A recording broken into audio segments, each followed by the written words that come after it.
Bismillahirrahmanirrahim. Alhamdulillah. Alhamdulillahirabbil alamin. Wassalamu ala israfil anbiya'i wal mursalin wa ala alihi wasahbihi ajmain amma ba'du. Berjumpa kembali dalam kajian Kamis malam di channel kesayangan kita, yaitu channel Geraha Mu'alaf, bersama narasumber yang sudah tidak asing lagi, yaitu Bapak Menahim Ali. Pada malam hari ini kita akan membawakan sebuah topik, yaitu waspada gerakan Kristen bergaya Muslim. Baik, sebelum saya menampilkan narasumber, seperti biasa, saya ingin mengingatkan atau menghimbau para pemirsa yang ingin menyalurkan zakat sedekah infaknya bisa ke rekening Bank Syariah Nasional dengan kode bank 451, nomor rekening 1188889995 atas nama Yayasan Pembina Mu'alaf At-Tauhid.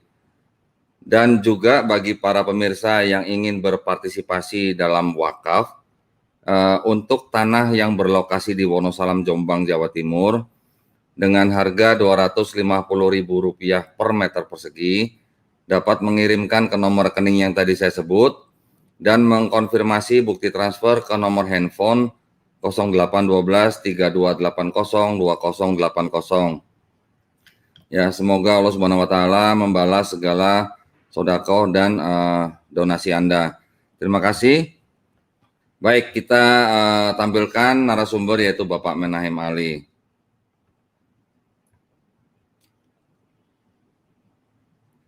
Assalamualaikum Pak Ali, sehat Pak? Waalaikumsalam warahmatullahi wabarakatuh. Alhamdulillah sehat. Pak Dandi sehat ya? Keluarga insya Allah Alhamdulillah, sehat semua. alhamdulillah. Ya, baru minggu kemarin ya Pak ya, kita makan bareng Pak. Ini sekarang udah kajian lagi. Iya betul. Ya, Pak Ali, topik kita nih kali ini ya ada yang perlu kita cermati ya Pak ya, yaitu waspada gerakan Kristen bergaya Muslim. Nah, beberapa waktu yang lalu kita sempat memberikan sebuah kajian, yaitu mengenai misi daripada misionaris yang kita kenal dengan istilah kontekstualisasi C1 sampai dengan C6 ya, Pak Ali mungkin masih ingat ya. Iya, masih ingat. Nah, mungkin kali ini kita bisa melihat salah satu contoh gitu ya Pak ya. Contoh seperti apa yang dimaksud dengan mungkin ini lebih cocok dengan yang golongan yang di C5 ya Pak ya. Di mana mereka ada contoh visualisasinya Pak? Ada ya, nanti yang video nanti ya Pak ya. Oh iya. Ya, jadi maksudnya mungkin ini buat bagi para pemirsa yang belum mengetahui, program yang disebut dengan kontekstualisasi C1 sampai dengan C6 adalah misi yang dijalankan oleh para misionaris, terutama biasanya di daerah-daerah yang disebut dengan remote area begitu ya, yang terpencil. Nah, misinya itu dari C1 sampai dengan C5 itu dari mereka mulai membangun tempat ibadah yang awalnya menggunakan bahasa aslinya atau bahasa yang asli dari misionaris, kemudian berubah menjadi ditambah dengan bahasa lokal, kemudian bertambah lagi menjadi ditambah dengan budaya lokal, kemudian bertambah lagi ditambah dengan tradisi Islam yang diterima atau yang diadopsi, sampai yang paling ekstrim yaitu mereka mengaku menjadi seorang Muslim, begitu ya. Baik Pak Ali, mungkin saya bisa langsung serahkan ke Pak Ali untuk bisa mulai kajiannya Pak malam hari ini Pak. Silakan Pak Ali. Ya, Assalamualaikum warahmatullahi wabarakatuh. Waalaikumsalam. Saudara-saudara, alhamdulillah kita panjatkan puja dan puji syukur kita kehadirat Allah Subhanahu wa taala. Pada malam ini kita bisa melanjutkan kajian sebagaimana tema yang tadi disampaikan. Kita akan bicara mengenai kristenisasi bergaya Muslim, dan tentu saja ini bukan tema yang mengejutkan karena ini bisa terjadi di berbagai macam tempat dan sudah dilakukan di berbagai macam lokasi, terutama di kalangan mayoritas Muslim, tentu saja. Dan ini sebetulnya tema yang cukup berat untuk kita bahas karena berbagai macam informasi dan dokumen yang harus kita buka, terutama dalam persoalan inkulturisasi. Karena inkulturisasi sebagaimana yang dijelaskan oleh Pak Dendi sebagai pengantar tadi, itu sebetulnya bukan dalam makna kulturisasi secara profan, tapi ini ada kaitan dengan agama. Itulah sebabnya para misionaris juga atau para evangelis ketika berada di tengah-tengah umat Islam yang mayoritas, biasanya menggunakan ada semacam 6 cara inkulturisasi sebagaimana penjelasan Pak Dendi tadi. Kalau kita sebut dengan istilah sederhana itu ada C1, C2, C3, C4, C5, dan C6. Kalau C1 itu maksudnya pola yang paling sederhana. Jadi misionaris menggunakan bahasa yang dia pakai pada asalnya. Jadi kalau misalnya dia misionaris Belanda, dia menggunakan bahasa Belanda dalam menyampaikan berita mengenai Kristus di tengah-tengah masyarakat Muslim mayoritas.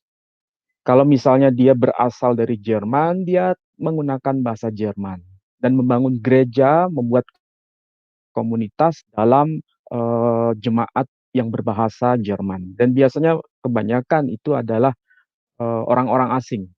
Itu C1 kita bisa lihat bentuknya sangat sederhana dan itu memang kita bisa lebih mudah untuk mengidentifikasi. Nah, langkah selanjutnya ada yang disebut sebagai C2. Kalau C2, sebagaimana yang diutarakan tadi oleh Pak Dendi, itu sudah tidak menggunakan bahasa asing lagi. Bukan bahasa Belanda, khutbah bukan pakai bahasa Belanda, khutbah bukan pakai bahasa Inggris, khutbah bukan pakai bahasa Jerman, tapi mereka khutbah menggunakan bahasa lokal. Nah, dari sini muncul yang namanya terjemahan Alkitab dalam bahasa yang dipakai oleh komunitas Muslim. Misalnya kalau di kalangan masyarakat Jawa, mereka menggunakan khutbah dalam bahasa Jawa dan Alkitab diterjemahkan dalam bahasa Jawa. Ini sudah masuk kategori C2. Dan itu sebagai Muslim kita bisa tahu mana bedanya Muslim Jawa dan mana yang disebut sebagai Kristen Jawa. Meskipun sama-sama pakai bahasa Jawa. Tapi karena kitab sucinya berbeda, kita bisa mengidentifikasi bahwa itu menunjuk pada dua agama yang berbeda. Kemudian kalau yang lebih tinggi lagi, level 3, yakni C3 yang disebut dengan istilah itu sudah masuk unsur-unsur budaya lokal diadopsi. Jadi kalau Alkitabnya pakai bahasa terjemahan bahasa Madura atau bahasa Jawa, khotbah dalam bahasa Madura atau khotbah dalam bahasa Jawa, tapi juga dibarengi dengan penggunaan pengadopsian budaya lokal, baik itu budaya Jawa ataupun budaya Madura. Itu salah satu contoh. Kemudian masuk lebih detail lagi, itu C4. Sudah mengadopsi tradisi Islam di kultur tersebut. Di kultur Islam Jawa diadopsi, kultur Islam Madura diadopsi, kultur Islam Makassar diadopsi. Tapi masih dirinya sebagai orang Kristiani dan menerjemahkan kitab suci dalam bahasa Makassar, dalam bahasa Bugis, dalam bahasa Madura, dalam bahasa Melayu.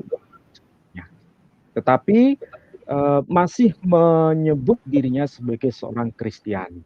Nah, nanti pada C5 ini sudah masuk yang lebih susah lagi untuk membedakan ini Muslim atau bukan. Termasuk juga yang C6. Nah, yang C6 ini lebih susah karena mereka menggunakan bahasa lokal, juga menggunakan budaya lokal, dan sekaligus menggunakan tradisi lokal yang nuansanya Islami. dan itu betul-betul dilakukan secara optimal dengan kata lain 100% persis seperti umat Islam, dan mereka mengaku sebagai Muslim, bukan mengaku sebagai Kristen, tapi mengaku sebagai Muslim. Tapi yang diajarkan itu adalah pesan-pesan Kristiani, bukan pesan-pesan Islam. Nah, bagaimana contohnya? Nanti akan ditayangkan di video sebelum saya akan mencoba membahasnya. Silakan Pak Dondi, kalau yang tadi mau ditayangkan ya? Iya, siap Pak. Sebentar Pak ya. Ya, silakan.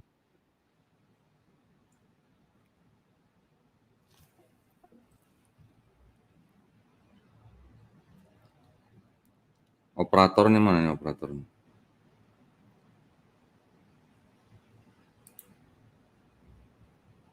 Sebentar Pak, ini tadi. Jadi ada 6 ya, Pak Dendi? Ya betul Pak. Ada 6. Kalau yang C6 itu bahkan sudah bisa berstatus haji Pak. Iya, kalau itu sudah susah membedakannya kita. Ya. Apakah itu Muslim atau bukan, kita susah membedakan. Kecuali ada hubungan yang sangat personal, sangat pribadi, kita bisa membedakan dia Muslim atau bukan. Karena bahasa yang mereka pakai sangat Islami, tutur kata, kemudian cara menggunakan simbol-simbol juga sangat Islami, bahkan sangat tidak menggunakan simbol-simbol Kristiani sebetulnya, baik dalam cara berpakaian atau simbol-simbol lain. Sangat Islami, cuma pesannya pesan Kristiani. Nah, itu yang C6. Nah, yang ditayangkan itu masuk kategori C5 atau C6? Kalau saya lihat ini masih C5 Pak ini Pak. Jadi mereka sudah mengaku sebagai Muslim, tetapi mereka selalu mengedepankan Isa Al-Masih begitu Pak. Jadi mereka mengakunya sebagai Muslim Mesianik gitu. Ini videonya udah siap nih Pak Ali? Iya, silakan ditayangkan. Ya. Setelah keputusannya untuk mengikuti Isa Al-Masih, keluarga dan teman-temannya memperhatikan bahwa Ahmad telah menjadi orang baik.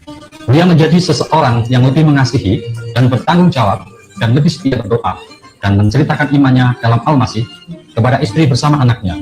Mereka berkumpul bersama sebagai keluarga untuk belajar kitab suci Injil dan berdoa.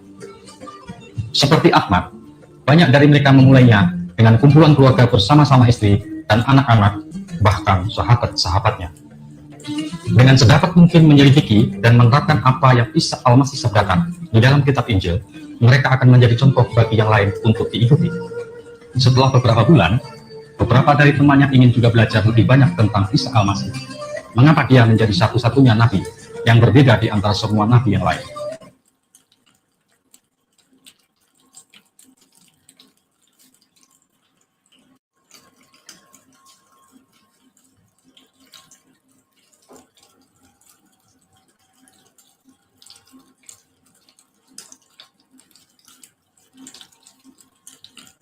Sebabnya, mereka sangat ingin belajar semua kitab suci. Sekarang mereka bertemu sedikitnya sekali seminggu, tapi di luar jadwal mereka juga sering berjumpa. Bahkan di lingkungan rumahnya, istri Pak Ahmad membuat kumpulan khusus ibu-ibu. Melalui kumpulan ini, kebiasaan mereka lebih berarti. Silakan Pak, langsung saja. Waalaikumsalam. Assalamualaikum warahmatullahi wabarakatuh. Saudara-saudara, mari kita menghormati kehadiran Isa Al-Masih dengan perhatikan bahwa dia pernah bersabda, di mana 2-3 orang berkumpul di dalam namanya, ruhnya hadir dengan kehadiran.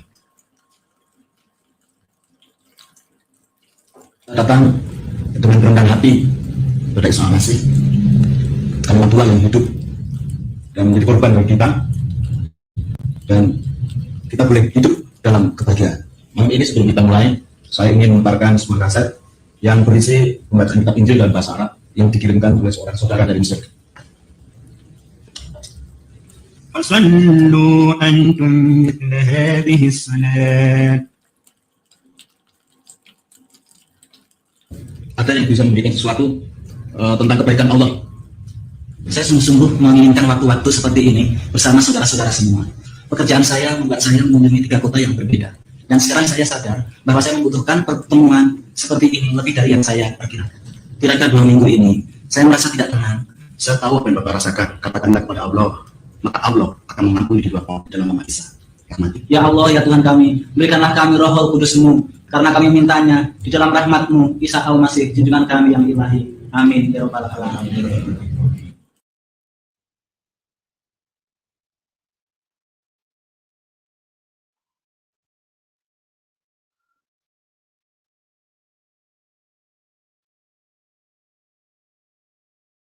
Ya Pak Dendi, saya tidak dengar suaranya Pak Dendi.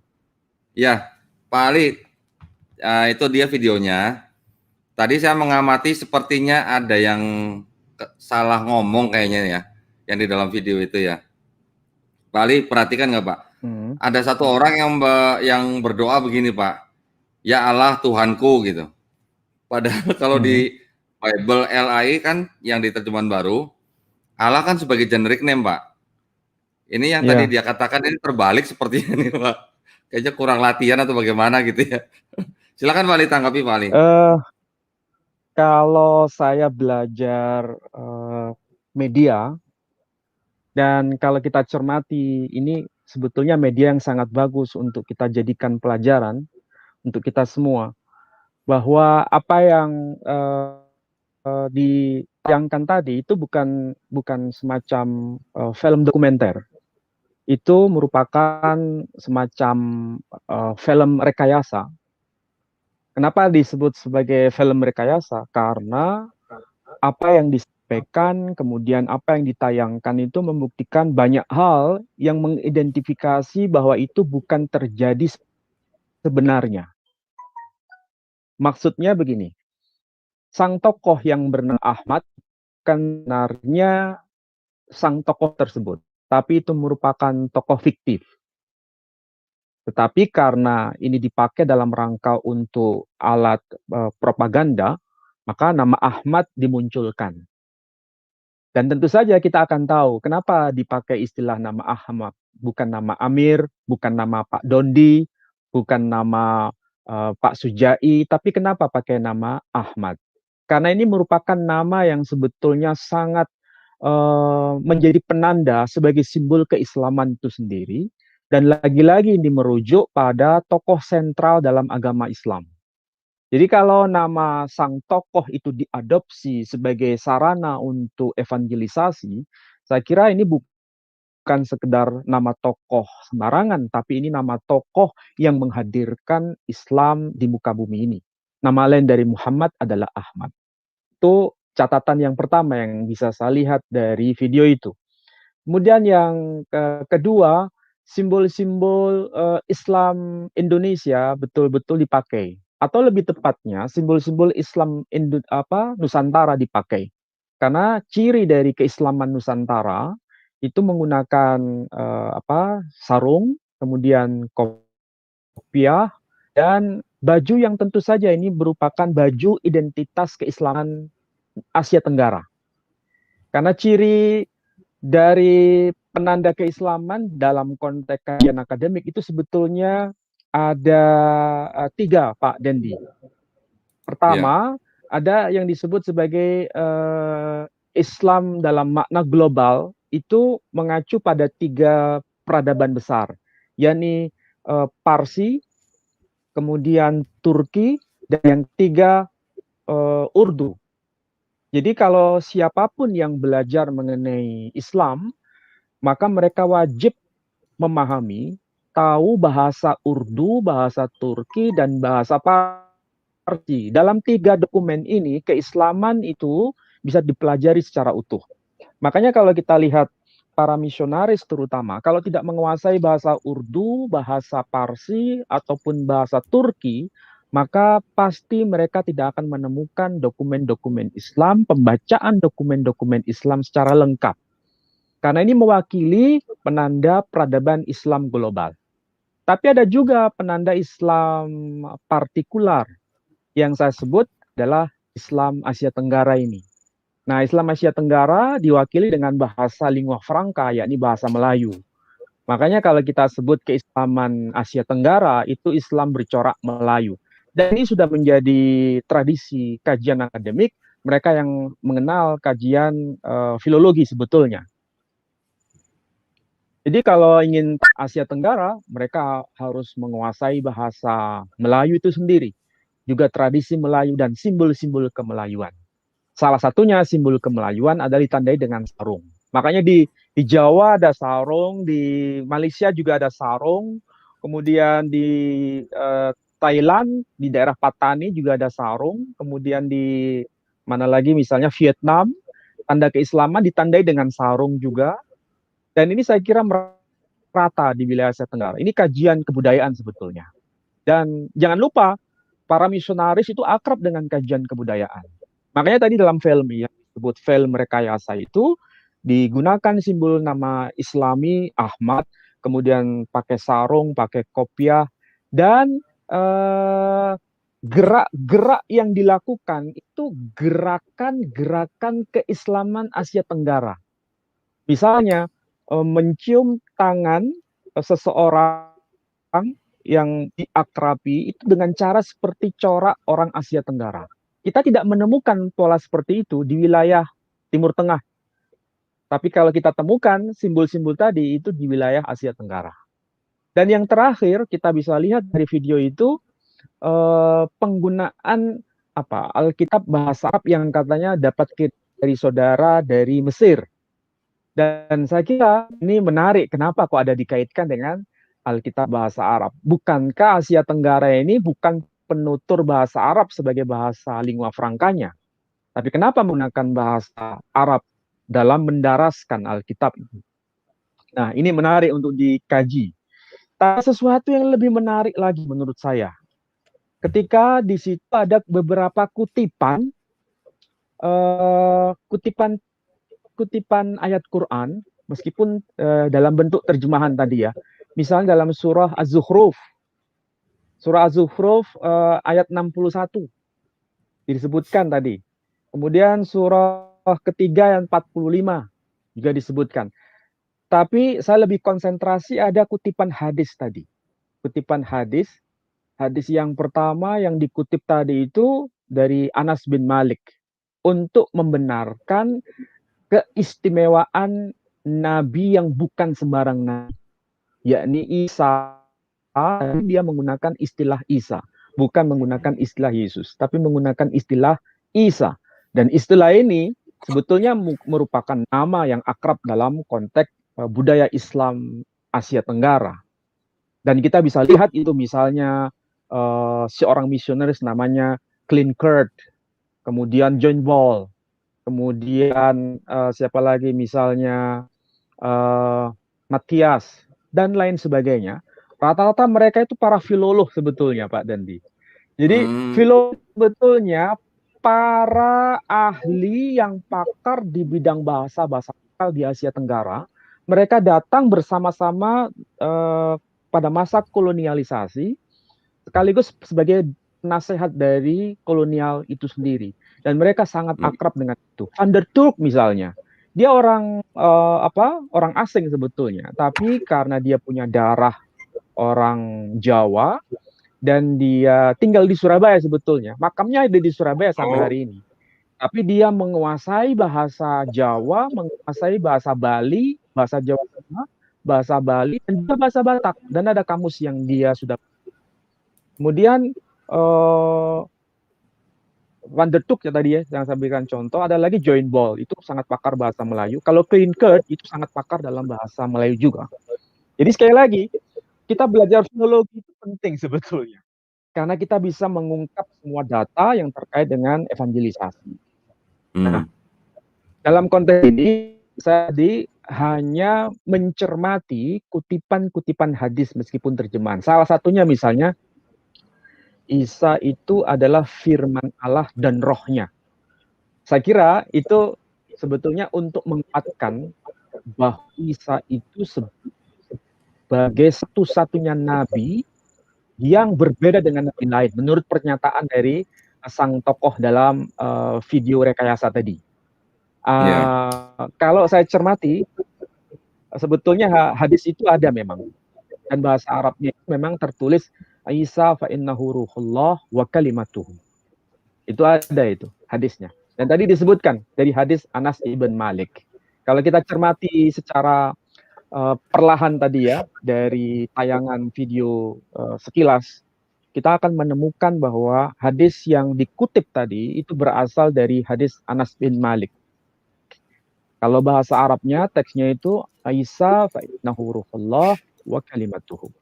Isa itu sesungguhnya ruhullah dan kalimatnya. Apa itu maksudnya? Isa itu adalah roh Allah dan firman-Nya.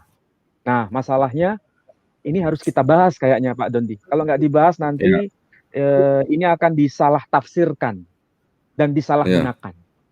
Nah, apakah hadis itu sahih ataukah doif? Kalau ditanya begitu, hadis itu sahih. Kalau sahih berarti hadis itu benar. Dan semua para ahli hadis menyebutkan bahwa hadis itu memang betul-betul bisa diterima dari sisi matan dan dari sisi sanad. Kalau dari sisi matan dan sisi sanad, sebetulnya ini memang agak pelik, tapi mau tidak mau saya harus jelaskan. Kenapa saya harus bicara seperti ini?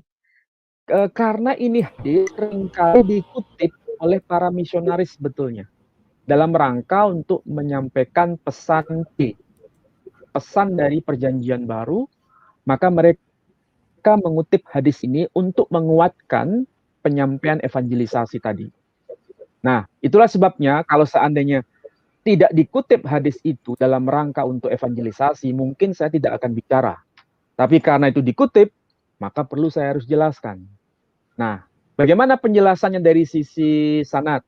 Kalau dari sisi sanad tidak ada masalah. Hadis itu betul-betul diriwayatkan oleh para rijal, para perawi yang betul-betul bisa dipertanggungjawabkan apa istilahnya sanadnya. Makanya sanadnya tadi salah satunya menyebut dari Anas ibn Malik. Anas bin Malik itu salah satu sahabat Nabi yang besar juga. Dan itu tidak bisa ditolak. Nah, bagaimana dengan matan? Kalau matan itu berarti isinya. Isi dari hadis itu apakah betul atau doif? Sahih ataukah lemah? Saya jawab bahwa hadis itu kuat, sahih. Tetapi perlu penjelasan. Kenapa saya katakan perlu penjelasan begini? Apa betul bahwa Isa itu adalah ruhullah? Jawabannya iya, dia adalah roh Allah. Apa betul bahwa dia itu kalimat Allah, firman Allah? Iya, makanya disebut sebagai kalimatullah. Di mana itu bisa dikonfirmasi? Dalam Quran juga ada. Nah, sekarang kita coba lihat di dalam Quran. Berkaitan mengenai apa? Isa itu adalah firman Allah. Kita lihat misalnya dalam surah Maryam, Pak Dendi, bisa dibuka ya? Ya. Dalam surah Maryam. Ya. Atau di surah Al-Baqarah Maryam dulu. Sorry. Surah Ali Imran aja dulu. Surah Ali Imran. Oh iya. Ayat Surah berapa, Ali Pak? Imran. Sebentar. Surah Ali Imran ayat 45. Ya, ayat 45. Baik, sebentar, Pak. Nanti ayat ini surah Ali Imran ayat 45 kita bandingkan dengan ayat 39. Ya. Ya, kita mulai dari ayat 45 dulu. Udah bisa ditayangkan? Iya, sebentar, Pak.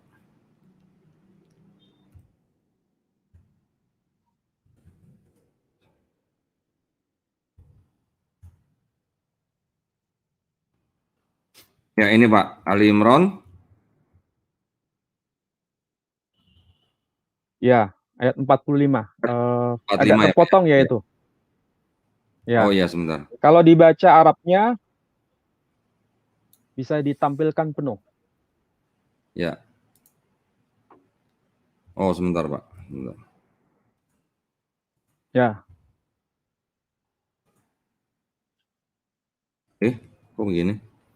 Sebentar, Pak ya. 4, Di 5. screen saya sih terlihat jelas nih, Pak. Kurang turun, kurang naik, ya, Pak. ya. Atau saya baca aja nggak apa-apa. Udah nggak apa gitu. Saya baca aja. Pada ayat 45 itu dikatakan begini. Ilqalatil malaikah. Ingatlah tatkala malaikat berkata. Kepada siapa? Kepada Maryam. Makanya malaikat berkata, ya Maryam, wahai Maryam, innallaha, sesungguhnya Allah, yubashiruki, memberikan kabar gembira kepadamu, bi kalimatin min, kalimat darinya. Kalimat siapa? Kalimat Allah. Bi kalimatin min, dengan firman-Nya. Jadi malaikat memberikan kabar gembira kepada Maryam dengan menyebutkan statusnya, status mengenai kabar gembira itu dengan ungkapan bi kalimatin min. Baru kemudian disebutkan namanya. Ismuhu al-Masih Isa ibnu Maryam. Namanya adalah Isa putra Maryam sang Kristus, atau Al-Masih yang bernama Isa ibnu Maryam. Itu ayat yang bisa dipelajari pada ayat 45. Ada catatan menarik di sini, Pak Dondi. Iya, Pak. Pertama kali disebutkan statusnya, baru kemudian disebutkan namanya. Statusnya itu bi kalimatin min, dengan firman darinya, firman dari Allah. Ismuhu al-Masih, namanya Isa ibnu Maryam. Jadi kesimpulan ayat ini disebutkan statusnya dulu sebagai firman. Jadi Isa itu sebagai firman dan sekaligus sebagai namanya disebut. Ya, kita bandingkan dengan yang 39, Pak Dondi. Ya. Kalau 39 sudah?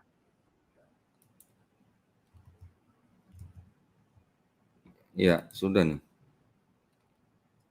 Sudah, Pak. Ya, 39 ya. Di situ ada frase yang juga sama, mirip juga dengan ayat 45. Cuma di situ letak dua kata kunci itu susunannya berbeda. Yakni dengan ungkapan annallaha, sesungguhnya Allah, yubashiruka, memberikan kabar gembira kepadamu. Kalau yang tadi yubashiruki, karena bicara kepada Maryam. Kalau ini bicara kepada Zakaria. Sesungguhnya Allah memberikan kabar gembira kepadamu.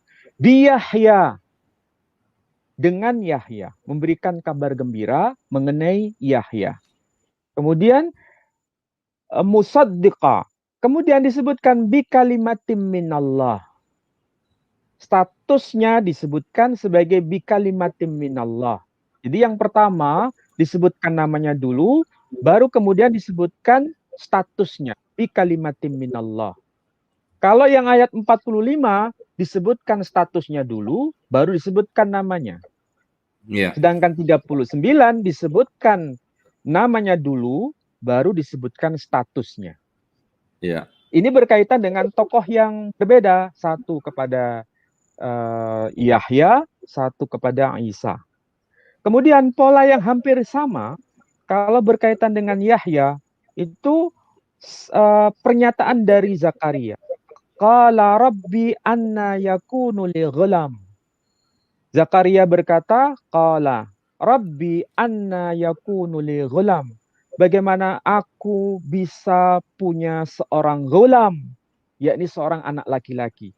Jadi pada saat terjadi peristiwa dialog itu, Zakaria baru paham nanti dia akan punya putra, dan putra itu punya anak, dan anak itu statusnya anak laki-laki. Tapi dengan menggunakan ungkapan ghulam. Waqad balagani al-kibaru wa imra'ati aqir. Sedangkan aku ini sangat tua dan istriku seorang yang amat mandul.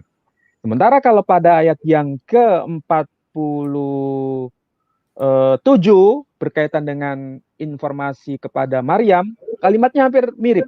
Qalat, telah berkata Maryam, Rabbi anna yakunu li walad. Bagaimana aku mungkin punya seorang walad? Artinya ada sanggahan dari Maryam, bagaimana mungkin dia punya seorang anak, dan dia dikasih bahwa anak itu anak laki-laki. Kalau yang tadi gulam, kalau yang ini walad. Gulam dan walad itu maksudnya sama. statusnya laki-laki. Kemudian diteruskan walam yamsasni bashar, dan aku belum pernah sentuh oleh seorang laki-laki manapun. Baru kemudian malaikat menjawab, dan jawabannya pun sama. Kalau berkaitan dengan Yahya, maka dikatakan begini, qala kadzalikallahu yaf'alu ma yasha.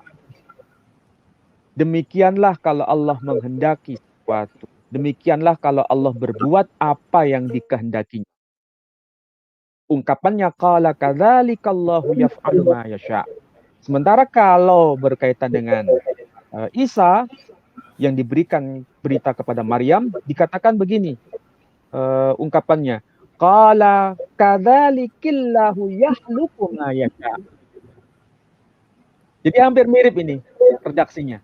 Tapi lebih ditekankan di sini pakai istilah yakhluqu, bahwa memang betul-betul Isa itu sebagai makhluk karena diciptakan.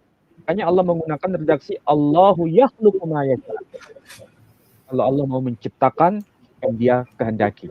Ini redaksi ini ya, bahasa Arab memang betul-betul sangat pilihan, dan tentu saja kita bisa memahami bahwa ini mengindikasi bahwa siapa Yahya maupun Isa itu statusnya sama-sama sebagai firman Allah bi kalimatin minallah, atau dengan ungkapan bi kalimatin minallah, dan yang kedua bi kalimatin min. Maksudnya sama-sama sebagai firman Allah.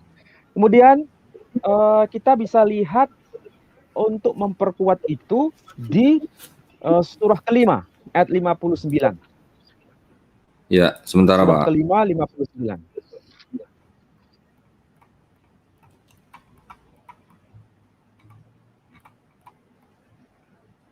59 ya, surah Pak? kelima. Surah ketiga ya, sorry. Surah ketiga 59, maaf. 359.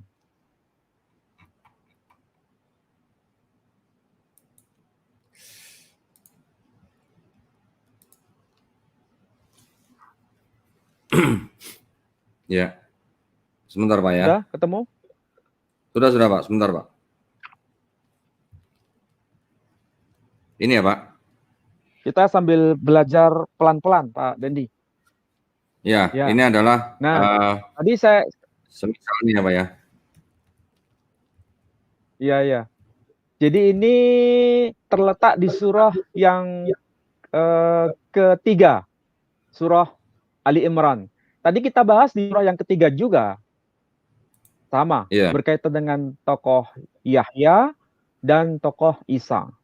Sama, di surah ketiga ayat 39 dan surah ketiga ayat 45. Ini surah ketiga ayat 59. Masih tema besarnya sama, yakni berkaitan dengan Ali Imran, keluarga Imran. Dan ayat 59 ini ada penegasan. Inna mathala Isa indallahi kamathali Adam. Sesungguhnya perumpamaan atau permisalan, makanya pakai kata masal di sini. Isa indallahi kamathali Adam. Permisalan mengenai Isa di sisi Allah itu seperti perumpamaan atau permisalan Adam. Dalam hal apa? Khalaqahu, penciptaannya. Min turab, dari tanah, thumma, kemudian qala, telah berkata Allah lahu, adanya, kun fayakun, jadilah maka jadilah dia. Ini kita cermati dulu dari kosakatanya ya. Kata ini terulang 2 kali kata masal di sini.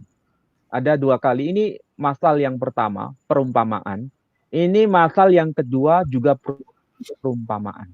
Seandainya kata masal yang kedua ini kita hilangkan, sebetulnya tidak ada masalah. Artinya nggak berubah. Tetapi nanti akan kelihatan ada semacam ketidakseimbangan. Makanya perlu dicantumkan 2 kali supaya akan terjadi keseimbangan. Keseimbangan apa itu? Di sini coba kita lihat. Kata sentralnya itu khalaqahu, penciptaannya. Penciptaannya. Sebelum kata sentral ini didahului dengan 7 kata. Inna 1, Mathala 2, Isa 3, Inda 4, Allah 5, Kamathali 6, Adam 7. 7 kata. Baru kemudian kata sentral, Khalaqahu. Setelah kata sentral Khalaqahu juga diteruskan dengan 7 kata lagi. Min 1, Turab 2, Thumma 3, Qala 4, Lahu 5, Kun 6, Fayakun 7. Jadi sebelum kata Khalaqahu 7 kata, setelah kata Khalaqahu 7 kata. Ya. Kemudian yang dibandingkan ini siapa antara siapa? Ada 2 nama di sini yang disebutkan, yakni nama Isa dan nama Adam.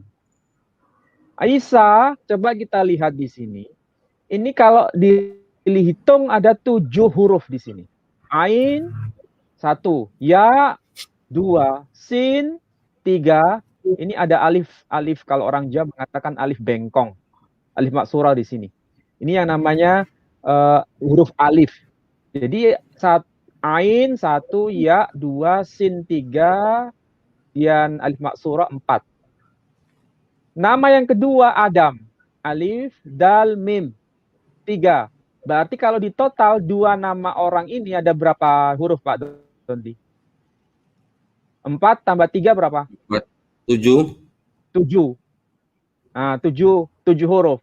Jadi 2 orang ini kalau dihitung totalnya 7 huruf. Dan ini yang memiliki perumpamaan yang sama. Dalam hal penciptaan didahului 7 kata dan diakhiri 7 kata.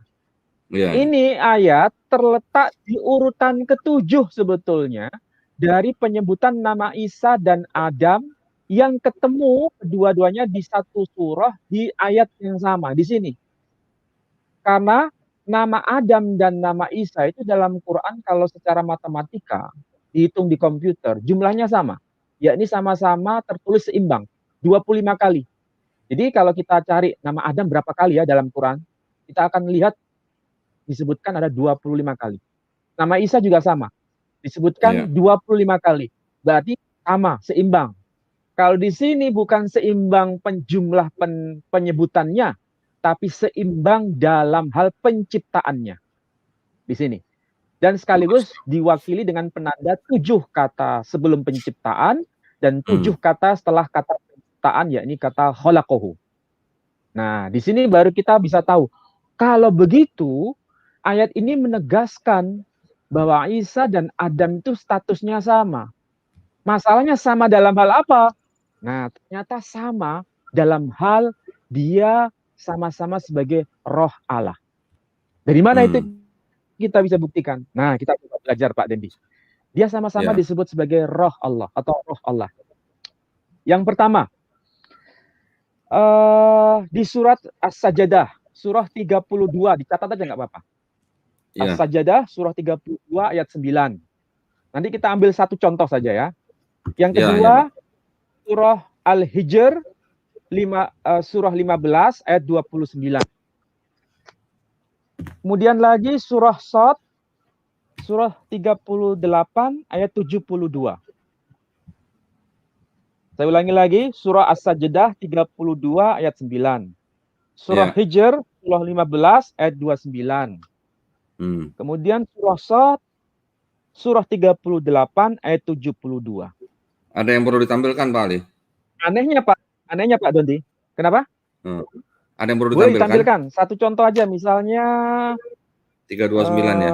Surah Shad, ya. Surah Sajdah berarti ya. Iya. Surah 32 ayat 9. Ini. Tolong operator.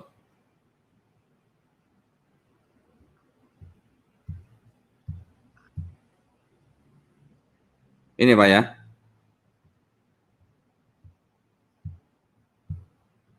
Ya. Nah, di sini kelihatan kan? Ini berkaitan dengan satu kata yang mengacu pada fihi min ruhihi. Fihi min ruhihi. Nah, kalau disebutkan fihi mir ruhihi, ini berarti ada sosok lain yang disebutkan sebagai ruhnya. Sosok lain yang disebutkan sebagai ruhnya. Dalam surah Al-Hijr juga sama. Kalau yang di surah ini kalimatnya pakai nafakha fihi mir ruhihi. Kalau yang surah Hijr 15:29 itu kata-kata yang dipakai nafahtu fihi mir ruhi. Rohku. Pakai kata rohku. Fihi mir ruhi. Kemudian surah Shad 38 ayat 72 nafahtu fihi mir ruhi. Jadi Adam itu ditiupkan padanya itu ruhnya. Jadi Adam itu juga roh Allah sebetulnya. Lalu bagaimana dengan Isa? Ya, Isa juga sama. Dicantumkan di mana? Di surah An-Nisa, surah 4 ayat 171. Kemudian surah Al-Anbiya 21 ayat 91. Kemudian surah Tahrim, surah 66 ayat 12. Kalimah yang dipakai, frasenya itu hampir mirip. Yakni ruhum min, ruh darinya. Jadi kalau begitu kesimpulannya, roh Allah itu ada pada Adam dan roh Allah ada pada Isa. Lah, bagaimana cara kita memahami hadis tadi? Sesungguhnya Isa itu adalah roh Allah dan firman-Nya. Apakah hanya Isa saja ya roh Allah? Jawabannya tidak. Adam pun juga roh Allah.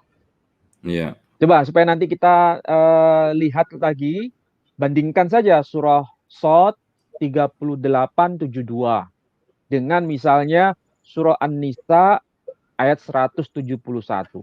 Jadi antara Adam dan Isa itu sama-sama berasal dari ruhullah atau ruhum min, ruh darinya. Kalau begitu, hadis tadi gimana cara memahami? Sesungguhnya sesungguhnya Isa itu ruhullah wa kalimatuhu, rohnya dan firmannya, itu berarti bukan hanya dia saja yang sebagai roh Allah, tapi Adam juga roh Allah. Bukan hanya dia sebagai firman Allah, tapi juga Yahya juga sebagai firman Allah. Nah, itu penjelasan yang sederhana dalam Quran sebetulnya. Jadi kalau kita mengutip ayat, kemudian meninggalkan ayat-ayat yang lain, kita akan mempunyai kesimpulan yang berbeda. Tapi kalau kita mengumpulkan semua ayat, ayat itu betul-betul dikumpulkan semua, baru kemudian dicari secara linguistik bagaimana penggunaannya, kita akan lihat bahwa tidak ada perbedaan antara Adam dengan Isa sebagai ruhullah, tidak ada perbedaan antara Yahya dengan Isa sebagai kalimatullah, sebagai firman Allah. Yeah. Itu penjelasan yang kita bisa dapat dari tayangan yang mengutip ayat maupun hadis tadi. Nah, itu yang pertama Pak Dendi, mengenai status Isa sebagai roh Allah dan firman Allah. Nah, dari sini Pak Dendi mau tanya enggak? Ada Pak, sedikit Pak. Gimana? Nah, sebentar, kan gini kan Pak.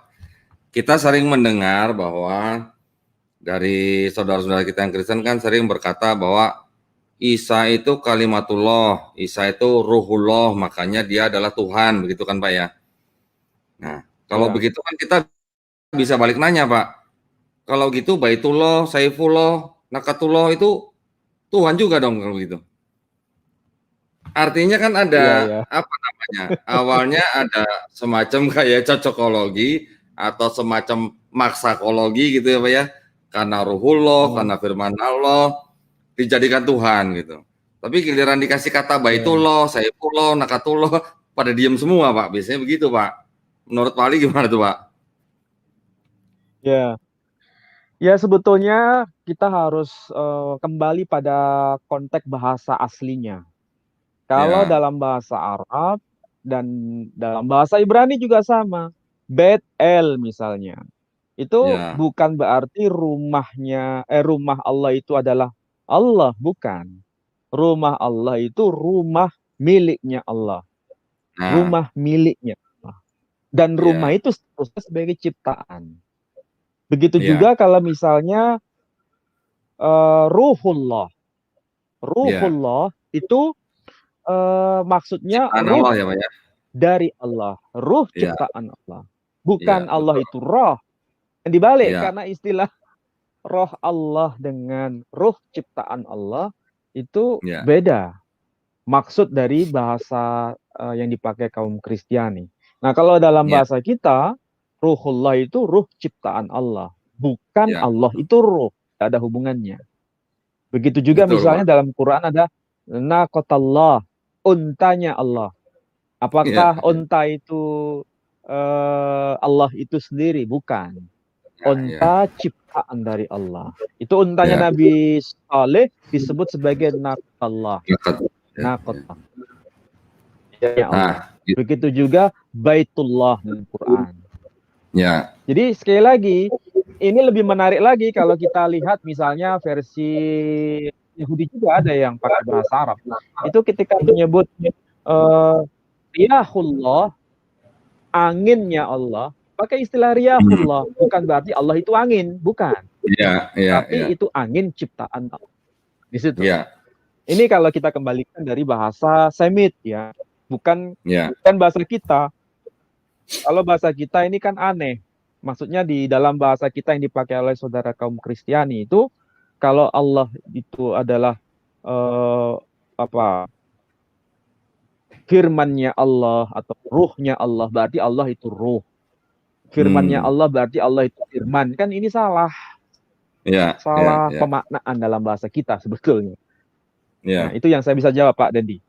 Ya, ya itu yang sangat mencerahkan, Pak. Jadi banyak juga teman-teman kita yang Muslim juga kadang-kadang kebingungan ya, Pak ya. Apalagi yang maksudnya yang kurang mendalami gitu ya. Dibilang Isa Al-Masih itu Ruhullah, Isa Al-Masih itu Kalimatullah, makanya Isa itu adalah Tuhan gitu. Ada masih banyak, Pak, teman-teman kita yang Muslim masih terkena gitu dengan perkataan semacam itu gitu ya. Padahal Ruhullah, kalau saya sih Kalimatullah. sebetulnya Ya, gimana ya, Pak? Silakan, kalau Pak. saya sebetulnya dengan pernyataan Pak Dondi itu nggak apa-apa. Kalau misalnya pernyataan begitu, nggak apa-apa. Isa itu ruhullah. Iya, betul. Isa itu ruhullah. Kalau Isa ruhullah kemudian dianggap sebagai Tuhan, seharusnya konsekuen juga bahwa Adam itu juga Tuhan karena dia juga disebut sebagai ruhnya Allah. Ruhullah juga. Ya. Kan harusnya begitu kalau mau membaca secara utuh. Ya, Jadi kalau ya. klaim Isa ruhullah, maka Isa itu adalah Tuhan. Maka kalau Adam itu ruhullah, maka dia juga disebut sebagai Tuhan. Tapi apakah betul begitu? Kalau misalnya Isa itu adalah firman Allah, Yahya juga firman Allah sama.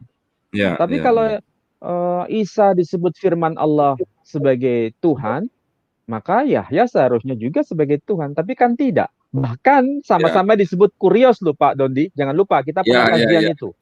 Iya betul. Ya kan? Artinya betul, kalau Pak. dia disebut kurios, tidak bisa tebang pilih. Harus berlaku secara general semuanya. Nah, begini nih cara kita mempelajari sesuatu. Tidak boleh parsial. Kalau kita mempelajari Quran hanya satu ayat kemudian disimpulkan, pasti akan menyebabkan pemahaman yang tidak tepat. Tapi kalau kita hubungkan dengan ayat-ayat lain, kita akan menemukan pemahaman yang utuh. Pola seperti ini memang aneh Pak Dendi. Aneh dalam makna positif ya. Misalnya tadi soal Yahya dengan Isa itu. Kalau Yahya disebutkan namanya dulu, baru statusnya. Kalau Isa disebutkan statusnya dulu, baru namanya. Nah, ini pola sastra sebetulnya. Kemudian pernyataan yang dikemukakan oleh Maryam itu sebanding dengan pernyataan yang dikemukakan Zakaria. Jawaban yang dikemukakan kepada Zakaria sama dengan jawaban yang dikemukakan kepada Maryam oleh malaikat yang sama. Dan jawaban Maryam persis sama seperti jawaban Zakaria. Dan pernyataan Tuhan kepada Zakaria sama seperti pernyataan Tuhan kepada Maryam. Dan itu termaktub tadi dalam surah yang sama. Surah di mana? Surah ketiga, surah Ali Imran. Dikuatkan dengan ayat 59. Kesamaan-kesamaan itu sampai pada detail penggunaan kata demi kata, huruf demi huruf yang sama. Hitungannya sama. 7 kata sebelum khalaqahu, 7 kata setelah khalaqahu. Kemudian namanya diletakkan di ayat yang sama, di surah yang sama, dan itu urutan ke-7 dari penyebutan 25 kali nama masing-masing. Di mana itu? Di surah Ali Imran ayat 59. Jadi ini sebetulnya pola yang kita bisa baca dari Quran itu sendiri. Ya. Nah, itu yang patut kita cermati berkaitan dengan siapa itu Isa dan siapa itu Yahya, atau siapa itu Isa, juga siapa itu Adam. Betul-betul cermat kalau kita lihat dari Al-Quran ini, redaksionalnya. Saya kira itu Pak Dandi, berkaitan dengan pembahasan hadis itu. Jadi apa? Inna mathala Isa indallah kamathali Adam, itu menyebutkan bahwa dia statusnya sebagai ciptaan. Makanya pakai istilah khalaqahu. Nah, di situ kita bisa paham mengenai ayat Quran tadi. Itu pembahasan yang pertama. Ada lagi tadi hadis yang dikutip juga, dia akan menjadi hakim yang adil. Ya kan? Dia nanti akan datang menjadi hakim yang adil. Nah, pertanyaannya sekarang, apakah hadis itu valid atau tidak? Jawabannya hadis itu valid. Valid. Kenapa? Karena tercantum di dalam kitab Sahih Muslim misalnya, salah satunya ya. Dan juga termaktub dalam kitab Musnad Ahmad dan lain-lain. Kalau di dalam kitab Sahih Muslim, ini saya adopsi. Misalnya saya lihat 14.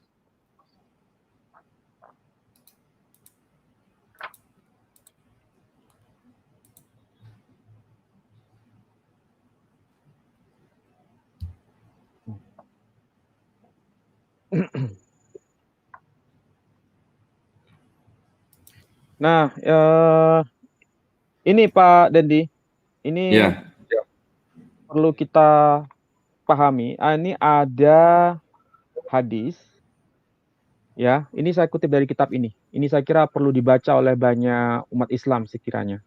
Ini Al-Manarul Munif fi Sahih wa Dhaif. Jadi ini ditulis, dikompilasi, dijabarkan oleh Al-Imam, muridnya dari Imam Ibnu Taimiyah. Namanya Al-Imam Ibnul Qayyim Al-Jauziyah. Namanya Al-Imam Ibnul Qayyim Al-Jauziyah. Ya, ini hadis. Di sini disampaikan beliau mengutip dari hadis yang redaksinya mirip dengan apa yang disampaikan dalam Sahih Muslim. Hanya satu kata yang beda. Kalau di sini hadisnya dia meriwayatkan dari begini. Qala Al-Harith ibn Abi Usamah fi musnadihi. Telah berkata Harith ibn Abi Usamah dalam musnadnya. Haddatsana Ismail ibn Abdul Karim, telah meriwayatkan kepada kami Ismail ibn Abdul Karim. Haddatsana Ibrahim ibn Aqil, telah meriwayatkan kepada kami Ibrahim ibn Aqil. Ini pembacaan sanad ya, sanad siapa dari siapa. An abihi, an Wahab ibn Munabbih, an Jabir, dari Wahab bin Munabbih dari Jabir. Jabir ini salah satu sahabat Nabi. Qala, telah berkata. Qala Rasulullah, telah berkata Rasulullah sallallahu alaihi wasallam. Yanzilu Isa bin Maryam. Jadi Isa ibn Maryam akan turun, fayaqulu amiruhum.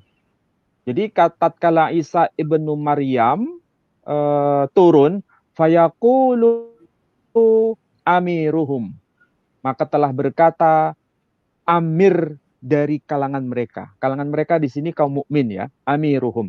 Fayaqulu amiruhum, maka berkatalah amir mereka, ya amirnya itu siapa?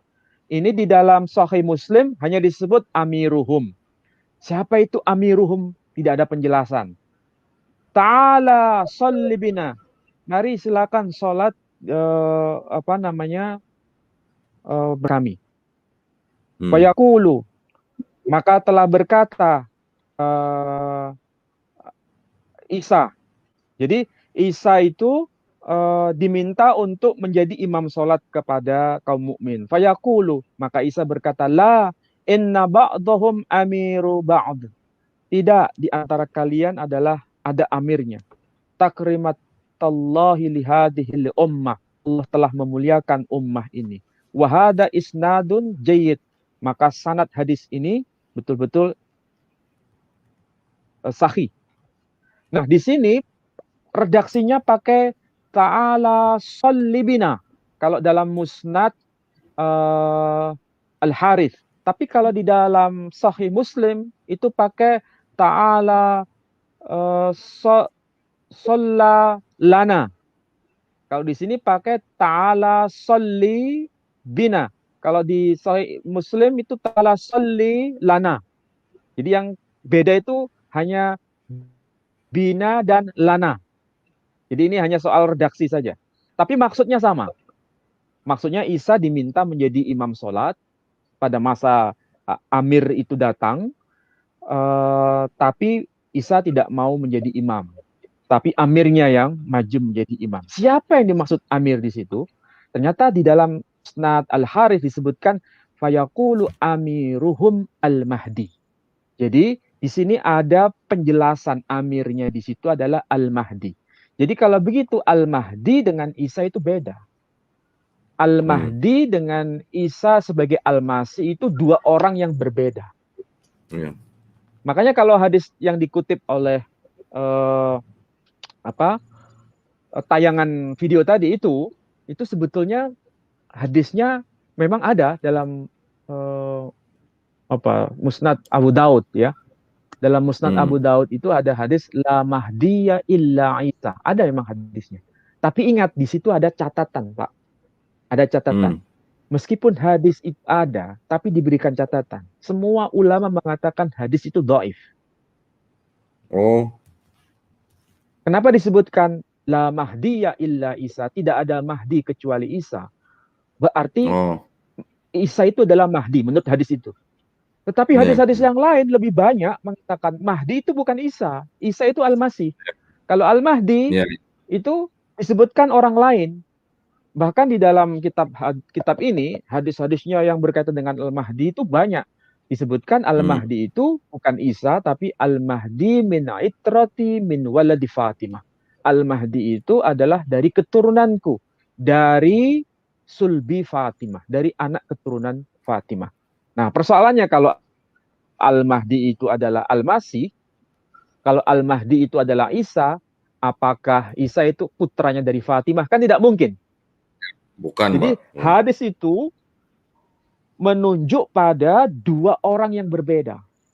Pada zaman akhir yang akan terjadi, Al-Mahdi bersama itu datang kedua-duanya. Dan itu personnya berbeda. Kalau Al-Mahdi putra Maryam, kalau Al-Mahdi putra Fatimah. Sama-sama disebut Al-Mahdi disebut putra Fatimah Al-Batul, sementara kalau Al-Masih disebut sebagai putra Maryam Al-Batul. Nah, itu gelarnya sama di dalam tradisi Islam. Artinya memang dua-duanya muncul pada masa depan di akhir zaman. Jadi pada akhir zaman akan muncul dua orang ini. Sekali lagi, kalau kutipan hadis la mahdiya illa Isa itu hadis satu-satunya yang tidak bisa dikonfirmasi kebenarannya. Meskipun hadis itu dhaif, hadis itu lemah, karena bertentangan dengan hadis-hadis yang lain, tetap hadis itu tidak dibuang, Pak. Tetap hadis itu masih ada sampai dan diberikan catatan. Hadis itu ada masalah hadis yang lain. Jadi tradisi Islam dalam masalah hadis begitu, tidak akan dibuang, diberikan catatan. Maka kita tidak akan menemukan data yang hilang di situ. Nah, yang kedua, kalau dia muncul sebagai hakim, hakim di situ maksudnya hakim dalam hal apa? Bukan menghakimi umat Islam di situ, tapi menghakimi bangsanya sendiri, menghakimi Ya. kaum Kristiani yang telah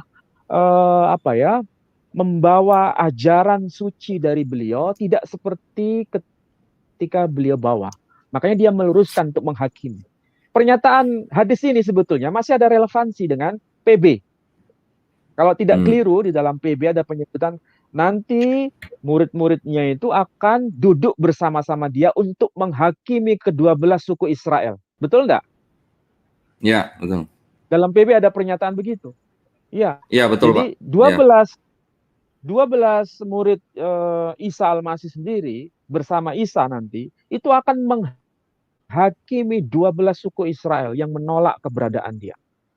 Hadis itu masih ada sejalan dengan ayat PB tadi itu masih ada sejalan dengan hadis yang termaktub dalam dokumen Islam. Jadi kalau kita baca secara jelas, jadi dia bukan menghakimi umat Islam, bukan. Dia juga bukan menghakimi dunia, dia menghakimi bangsanya sendiri yang telah menolak keberadaannya sebagai utusan yang benar dari Bani Israel. Nah, itu yang kita bisa lihat. Oke, itu penjelasan dari saya Pak Dendi ya. Siap Pak Ali, sangat-sangat mencerahkan ya Pak. Jadi awalnya kita memang berbicara bahwa... Ini kan hadis ini, ya. Ya, silakan Pak. Ya, ini kan termaktub dalam kitab PB ya, kan jelas di sini. Ya. Aku berkata kepadamu, sesungguhnya pada waktu penciptaan kembali, apabila anak manusia bersemayam di tahta kemuliaannya, kamu yang telah mengikuti aku, siapa yang di sini yang dimaksud? Murid-murid Kristus sendiri. Murid-murid Al-Masih. Akan duduk juga di atas 12 tahta untuk menghakimi kedua belas suku Israel. Jadi kalau Isa datang di akhir zaman nanti, dia sebagai hakim, itu bukan menghakimi seluruh bangsa di muka bumi. Bukan untuk menghakimi kaum muslim, tapi untuk menghakimi kedua belas suku Israel itu sendiri. Jadi ini sebetulnya kalau kita mengkaji interteks, apa yang termaktub dalam dokumen Islam dengan apa yang termaktub dalam PB, pesannya sama, bukan menghakimi dunia, tapi untuk menghakimi kedua belas suku Israel di situ. Jadi menghakimi dunia dalam hadis itu bukan bermakna menghakimi dunia. Dia akan menjadi hakim yang adil, hakim dalam arti menghakimi kedua belas suku Israel itu. Ya, saya kira itu Pak Dendi ya. Ya, baik Pak Ali. Terima kasih banyak Pak Ali. Nah, yang menarik di situ, ya, saya ada pesan yang penting untuk saya sampaikan kepada para pemirsa melalui tayangan tadi itu. Kalau kita tidak cerdas membaca dan memahami tayangan video itu, seakan-akan itu menjadi sebuah fakta real di lapangan. Seakan-akan itu ada orang yang bernama Ahmad, kemudian dia mengubah imannya menjadi pengikut Kristus, kemudian dia mendakwahi keluarganya, yang dia kemudian juga mendakwahi teman-teman dekatnya, dan kemudian dia sukses untuk memberitakan Injil kepada mereka. Ini sebetulnya bukan fakta, itu fakta imajinasi dalam rangka untuk menghadirkan pesan kepada umat. Tapi kalau orang awam memahami itu seakan-akan menjadi fakta historis, fakta real adanya. Padahal enggak, itu hanya pelakunya saja yang berperan. Sama seperti waktu tayangan Junaidi Salat gitu, kan hampir sama. Cuma polanya aja berbeda. Kalau Junaidi Salat langsung mengutip ayat. Kalau ini agak soft. Dia tidak terlalu menyelewengkan kutipan-kutipan ayat, tapi tetap dia memberikan cantuman ayat-ayat tadi. Baik. Terima kasih banyak Pak Ali. Jadi kalau kita rangkum ya Pak ya dari awal ya. bahwa gerakan ini memang ada ya, dan tidak maksudnya tidak diumumkan secara terang-terangan gitu ya Pak ya.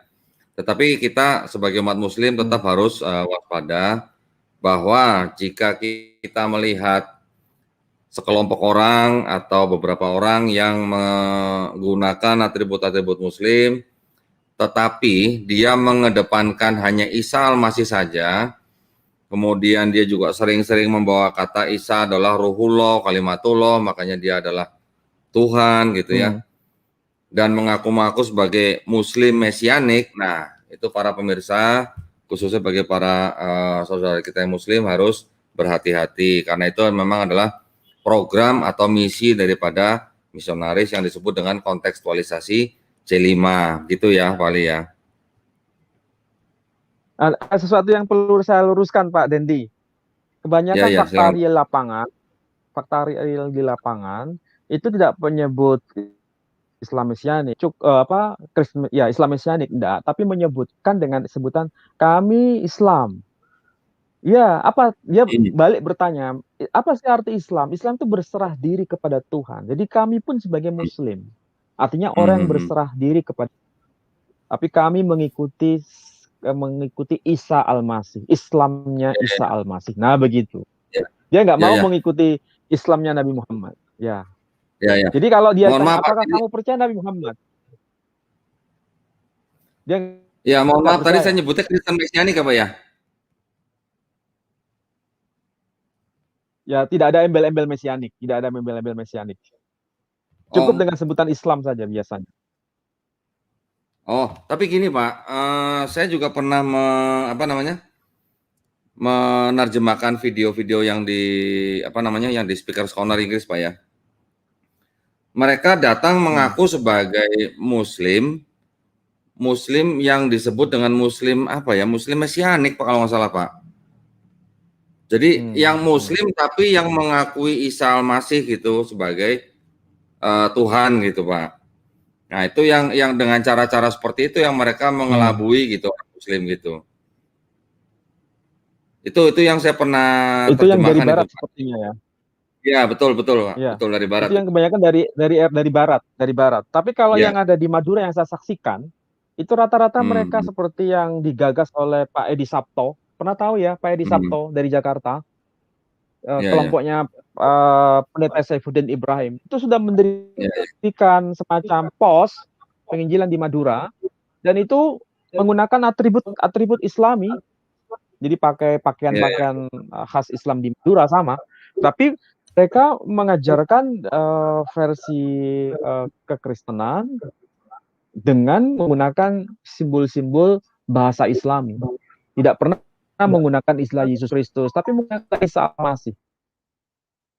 Makanya itu kalau kita lihat misalnya Alkitab bahasa Arab, Alkitab bahasa Madura itu. Nah ini Pak Dendi.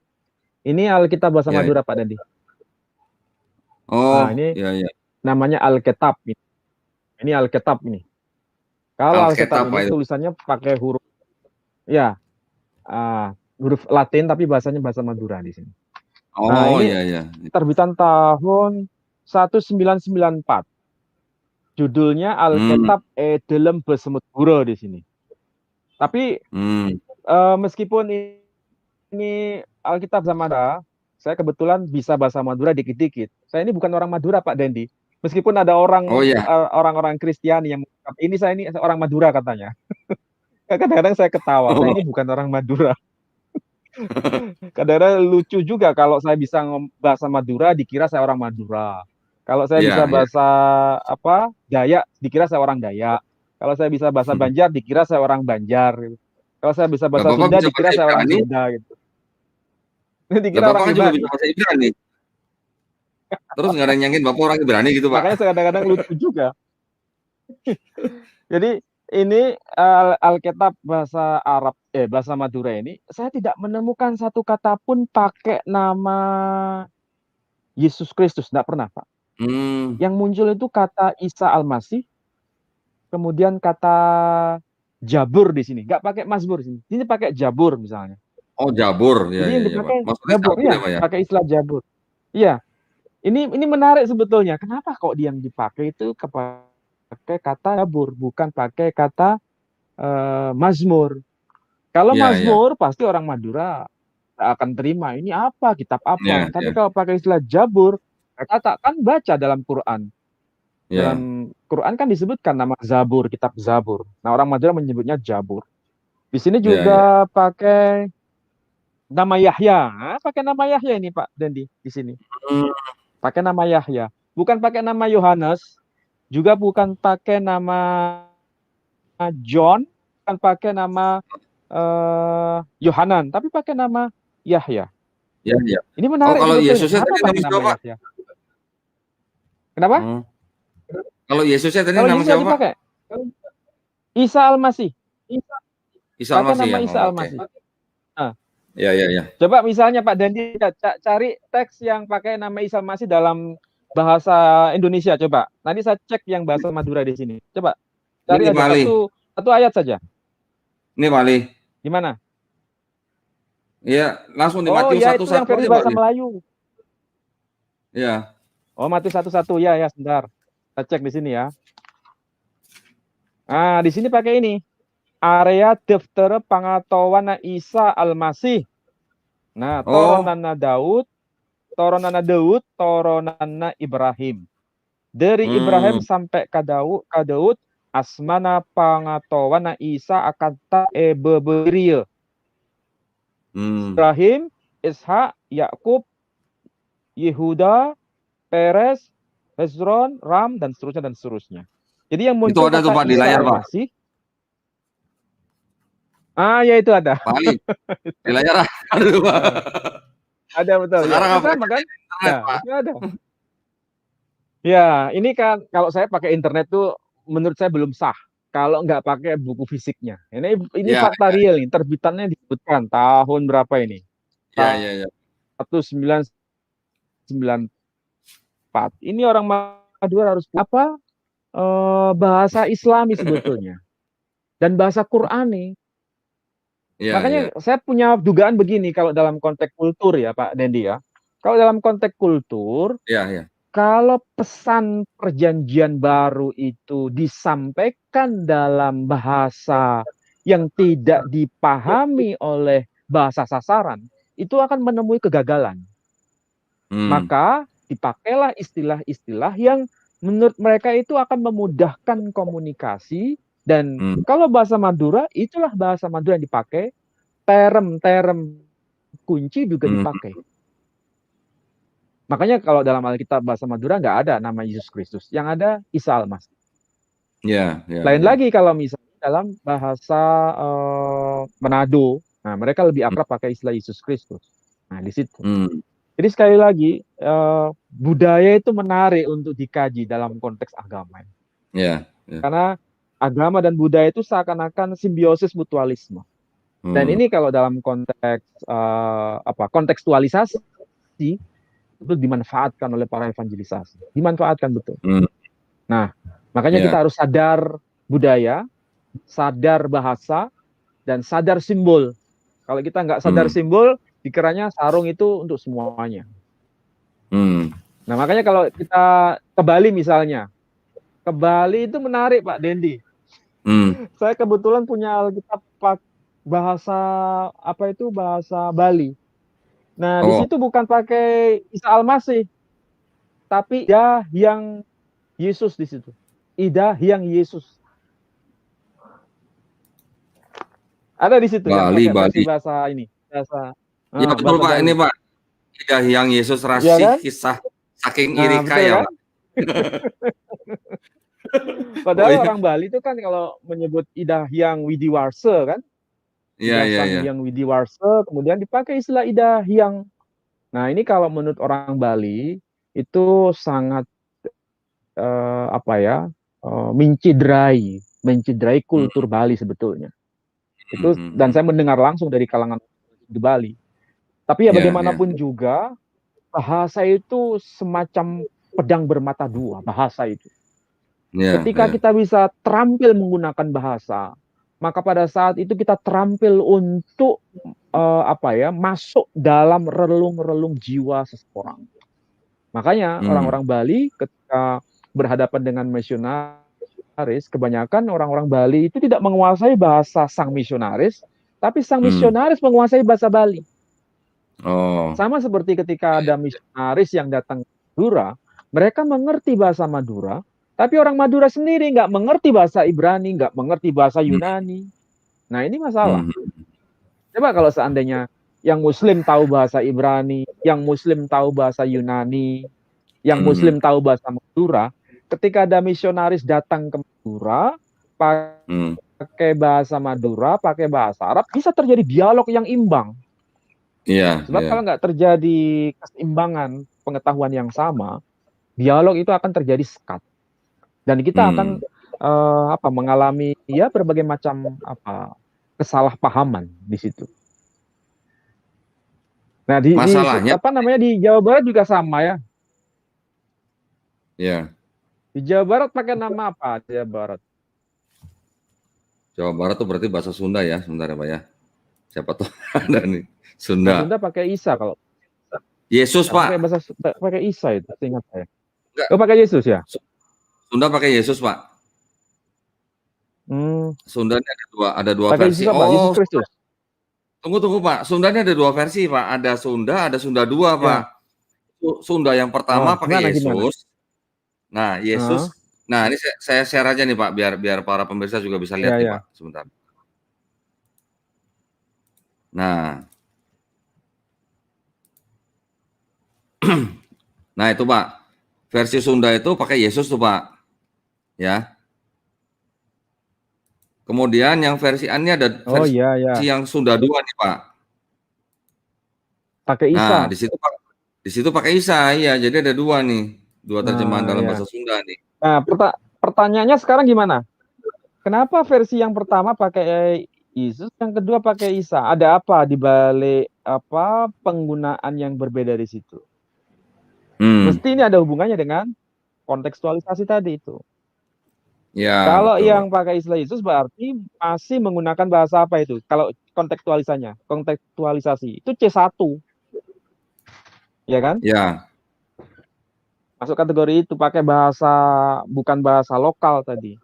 Tapi kalau menggunakan Isa sudah masuk itu kategori C2, C3, C4, C5. Masuk semua. Masalahnya jadi, Pak, dari situ kita bisa petakan. Ya. Ya. Masalahnya nih Pak, orang Kristen aja masih ada yang berpikir Yesus sama Isa tuh beda Pak. Ya. Yang itu menariknya. Kalau misalnya berbeda, ya. Kalau sampai berbeda, ya. Kenapa mereka menggunakan nama Isa Al-Masih dalam penerjemahan PB? Itu persoalan kan? Iya. Kalau dikatakan berbeda, kenapa penerjemahannya itu menggunakan istilah-istilah yang justru dia? Kenapa? Apa tujuannya? Dan apa motifnya? Kan perlu dipertanyakan. Iya. Ya, kalau ngelihat begini. Di situ. Iya. Mohon maaf Pak, kalau ngelihat begini kan berarti orang Kristen yang bilang Yesus sama Isa beda tuh dia nggak pernah ngelihat Bible bahasa daerah gitu Pak, sepertinya Pak. Iya, nggak pernah lihat. Bahkan nggak punya, bahkan belum pernah baca sepertinya.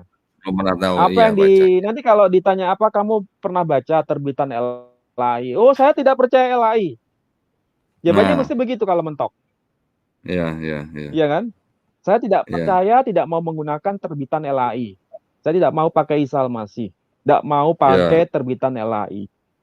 Paling banter begitu. Nanti kalau misal ditanya lagi, oke, kamu nggak mau pakai istilah Isa Al-Masih karena diterbitkan oleh LAI, Lembaga Alkitab Indonesia. Sekarang ini saya sodorkan lagi bukti. Ini ada pakai bahasa Aramaik, bahasa Suryani. Itu pakai Iso de Mesiha. Iso de Mesiho. Nah, kalau Iso de Mesiho kan berarti sama dengan Isa Al-Masih dalam bahasa Arab. Nanti jawabannya lagi, saya nggak mau pakai Mesita gitu. Kalau nggak mau pakai Mesita, terus pakai apa lagi?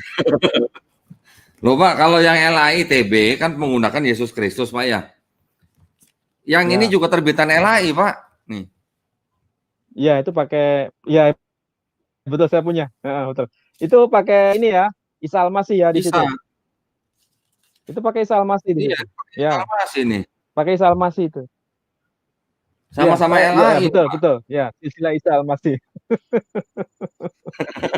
Nah, disitulah Jadi kalau nggak problem. percaya LAI, nggak percaya Ini yang ada mana gitu ya, Pak? problem yang makanya di situ. Tapi LAI sendiri sebetulnya ada kejujuran. Apa kejujurannya? Beliau orang yang ada di LAI menganggap bahwa Yesus Kristus ataupun Isa Al-Masih itu sosoknya sama. Sosoknya sama ya. Makanya dia menerbitkan dua versi, pakai Yesus Kristus ataupun pakai Iya, Isa Al-Masih.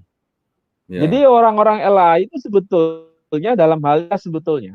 Karena ketika ditanya kenapa menerbitkan dua versi, karena mereka menganggap itu dua sosok yang sama, Iya, dua iya. nama dua nama beda, tapi sosoknya sama, bukan sosok yang Iya. beda. Banyak, Di Pak, Timur Tengah juga gereja yang sama kok, namanya Pak. Gereja Isa Al-Masih, Pak. Nah, makanya di situ kan, itu salah satu bukti bahwa itu betul-betul dipakai dalam menyebut nama sang tokoh. Makanya Iya, problem inkulturisasi itu menarik kalau dibahas Pak Dendi. Tidak akan pernah iya, selesai. Bahkan kita bisa iya, iya. membaca dari sisi sisi apa penerjemahan kitab suci, kemudian dari sisi permainan simbol, kemudian dari Hmm, sisi penyampaian pesan yang menggunakan kutipan-kutipan ayat suci yang melintas hmm, batas agama-agama. Tentu saja itu hmm. menarik untuk dalam pendiskusian itu. Tapi Iya, seringkali kita lupa bahwa kajian-kajian yang sifatnya C5 dan C6, kita seringkali tidak bisa membahas secara tuntas, terutama yang mereka tidak punya latar kristologi. Nah, hmm, lagi-lagi ini persoalan. Ada orang mengatakan, kenapa sih kok pakai istilah kristologi?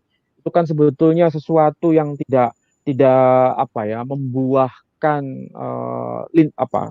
jalinan lintas agama. hmm. Ada kesepahaman lintas agama. Saya kira begini, kalau kita dilarang pakai istilah kristologi, padahal di sekolah-sekolah teologi ya itu pakai Islamologi loh, iya kan? Iya, iya betul. Ada Ya. Islamologi, Pak. Jadi kenapa Iya. pakai ya ada Islamologi? Artinya kalau kita keberatan pakai istilah kristologi, kenapa kita juga tidak keberatan ada kelompok yang menggunakan istilah Islamologi? Jadi Hmm, Islamologi itu sebetulnya tidak pernah dipelajari dalam dunia keislaman, tidak pernah. Islamologi itu hmm. dipelajari dalam dunia teologi, di sekolah-sekolah Iya, teologia. Itu pakai Islamologi. Nah, kalau di komunitas kita pakai istilah kristologi, itu bukan kita satu-satunya yang menggunakan istilah itu. hmm, Di tempat lain, di komunitas lain, bahkan di IAIN juga ada istilah kristologi yang dipakai. hmm, Tapi hmm. kadang-kadang seringkali ini dianggap momok, sepertinya kurang dianggap bersahabat. Padahal enggak ada hubungannya ini soal mencederai iman orang lain, enggak ada hubungannya. Ini sama-sama belajar dari sisi masing-masing iman yang berbeda. Makanya Nah di itu, sini Pak, misalnya di ada Indonesia aku kegiatan masuk, Pak. seminar Islamologi. Nah, iya kan? Ada kan Iya, iya, Islamologi ini sebanding dengan Kristologi sebetulnya. Iya. iya, iya. Dan berkaitan dengan inkulturisasi atau kontekstualisasi yang kita bahas malam ini bagian dari mata kuliah Islamologi itu sendiri. Hmm, hmm, hmm. Nah, Jadi kalau orang-orang saya yang gini, Pak Ali, menekuni kajian Islamologi tahu, ya, ya, kalau saya gini, Pak, kalau kristologi ya, Pak ya, itu sepengetahuan saya itu kan adalah ilmu yang mempelajari tentang konsep ketuhanan Yesus gitu kan, Pak. Tapi kalau hmm, kita sebagai Muslim, yang harus kita pelajari itu kalau buat saya tuh sebenarnya adalah ilmu kritik kristologi, Pak. Setuju nggak, Pak? hmm. Iya, iya, Jadi betul, betul. Itu hanya penggunaan istilah. ya gitu loh. Jadi bukan kalau kita belajar kristologi berarti kita harus tahu konsep ketuhanannya Yesus gitu kan, Pak. Tetapi bagaimana kita Iya, iya, membantah betul. daripada ilmu kristologi itu dengan menggunakan ilmu kritik kristologi gitu ya, Pak ya. Iya, iya. Karena kalau Baik, Pak bicara Ali. kristologi itu kan bicara mengenai